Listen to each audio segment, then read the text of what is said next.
Bonjour à tous, une nouvelle vidéo qui traitera cette fois-ci de la confiance en soi, du moins un aspect de cette problématique qui me concerne en particulier. Je vais être très égocentrique, une fois n'est pas coutume, hein. Je ne suis pas du genre égocentrique du tout, mais tout le monde le sait.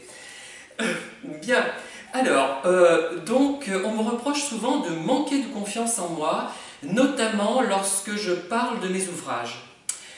Alors, on me dit, mais tu les dénigres parfois, ou tu parles de toi sur les vidéos d'une manière qui n'est pas très positive. Bon, voilà. En fait, voilà ma conception. Quelqu'un qui crée à quelque niveau que ce soit quelqu'un de tout à fait obscur ou de très connu, ce qui ne veut pas dire que l'un ou l'autre soit non compétent et le plus connu compétent, va forcément douter. S'il ne doute pas de ce qu'il fait, eh bien, à mon avis, il ferait mieux d'arrêter tout. Parce qu'il ne va pas avancer, il ne va pas progresser. Il écrira toujours de la même façon, avec les défauts qu'il a pu avoir, puisque au début, quand on commence à écrire, on a souvent de sévères défauts. Moi, j'en avais, notamment, j'utilisais beaucoup d'adjectifs et d'adverbes, puisque je voulais créer un climat en fait crémeux, poétique, sucré, mais quelque chose d'absolument suave, et j'utilisais cet outil des adverbes et des adjectifs pour parvenir à mes fins. Depuis, j'ai trouvé de nouvelles techniques parce que j'ai retravaillé, j'ai repensé, j'ai revu ce que j'avais fait pour essayer de faire encore mieux. En fait, ce qu'on prend pour un manque de confiance, c'est peut-être même un excès de confiance finalement, puisque j'ai l'impression de pouvoir aller plus loin et de faire encore mieux dans le livre suivant. Alors, il y a aussi une autre chose importante, c'est qu'il m'arrive parfois de dénigrer certains ouvrages lors de dédicaces par exemple. Eh bien, tout simplement, je ne les dénigre pas en réalité. J'essaie de voir un peu, de comprendre quelle est la demande et quel est le caractère, quels sont les centres d'intérêt de la personne qui est en face de moi, et en fonction de ce que je perçois, je peux me tromper évidemment, hein, je vais expliquer à la personne qu'il vaut mieux qu'elle n'achète pas tel ouvrage.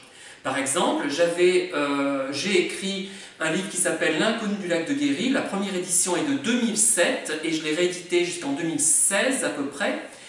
Et je me trouvais face à des personnes qui manifestement n'allaient pas apprécier ce livre, puisqu'elles aimaient plutôt des récits non problématiques où il n'y a rien à comprendre finalement, très réussis dans leur genre, mais qui ne nécessitent aucune réflexion et aucune projection dans l'au-delà, dans les rêves, dans le fantasme, etc. Donc je faisais tout pour dissuader ces personnes, et d'ailleurs, c'est certainement une excellente technique de vente finalement, puisqu'elles l'achetaient en général. Quand j'ai dissuadé, elles l'achetaient. Elle devait penser, celui-là me prend pour une imbécile, parce que c'était pas du tout ça en fait. Hein. Et comme elle ne voulait pas avoir d'elle-même cette image négative, que je leur projetais, mais de façon tout à fait inconsciente et non voulue, et je ne le croyais pas, que ce n'est pas des imbéciles ces personnes pour moi, hein. Bien, je le précise bien évidemment, mais je me rendais compte qu'elles n'apprécieraient pas ce livre, donc ça ne m'intéressait pas d'avoir ces personnes comme lecteurs ou lectrices. Donc elle l'achetait, et voilà, généralement c'est ce qui arrive. Voilà, donc ce n'est pas ce qu'on croit être un manque de confiance, n'en est pas réellement. Par ailleurs, il y a une chose importante, puisque je vais diffuser aussi cette vidéo sur un site lié à l'emploi, pas pour chercher moi-même un emploi, je me contente de ce que j'ai, qui me satisfait pour le moment. Par rapport au recrutement, je crois qu'il y a un réel problème au niveau des recrutements, par rapport avec des gens comme moi, du moins. Des gens qui se posent beaucoup de questions, qui réfléchissent, qui coupent, comme on dit, les cheveux en quatre, eh bien ils peuvent rater des recrutements alors qu'ils sont très motivés. Par exemple, moi, je n'ai pas envie, comment dire, de me survaloriser lors d'un recrutement. J'ai horreur de ça, je trouve que c'est impoli de se mettre en avant de façon arriviste, ostentatoire. Je trouve que c'est un manque de politesse, de courtoisie, de distinction même. Je n'ai jamais pu accepter ça, et ce qui fait que je me présente de manière très sobre et je ne me vante pas. Je ne me suis jamais vanté lors d'un entretien, et c'est sans doute la raison pour laquelle je n'ai pas obtenu certains postes. L'interlocuteur pensait que je n'étais pas motivé. En fait, nous avions, l'interlocuteur et moi, des codes différents simplement. Je J'aime pas le côté m'as-tu vu, enfin, même si je le suis d'une certaine manière, mais je n'aime pas les gens qui se vendent de façon directe, de façon un peu bébête, je trouve. Et c'est un peu ce qui était valorisé il y a quelques années, du moins j'espère que les recruteurs ont changé et sont un peu plus évolués quand même. Et il faut toujours en mettre plein la vue. Moi, c'était pas mon truc, moi ça me va pas. J'ai pas été élevé comme ça. Et c'était impoli de faire ça, d'agir de cette façon. Il fallait être discret, sobre, et ne pas tout le temps jouer les arrivistes, les m'as-tu vu, voilà. C'était considéré de façon très négative. Et je me suis donc heurté à ça, à cette conception mercantile de la relation, notamment lors des salons. C'est la raison pour laquelle je n'y participe plus, une des raisons du moins. Même si j'appréciais la plupart des auteurs présents, il y avait toujours un ou deux que je trouvais insupportables et difficiles donc à côtoyer. Et ces gens-là se comportaient avec les acheteurs potentiels d'une façon qui me semblait mais vraiment mercantile et impolie.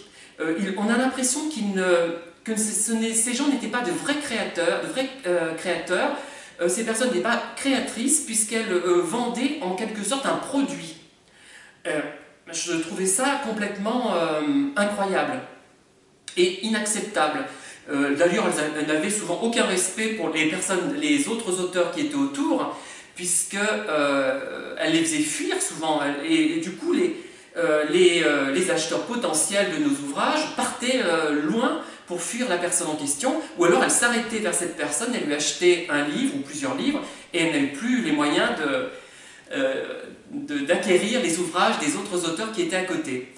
Alors voilà, et donc je trouve ça assez lamentable, cette conception des choses, même si effectivement, quand on écrit un livre, il y a le support papier qui a un coût, et on est obligé de le faire payer ce coût, et il y a la part du libraire, et on essaie de ne pas trop perdre d'argent. En général on n'en perd pas, mais on en gagne.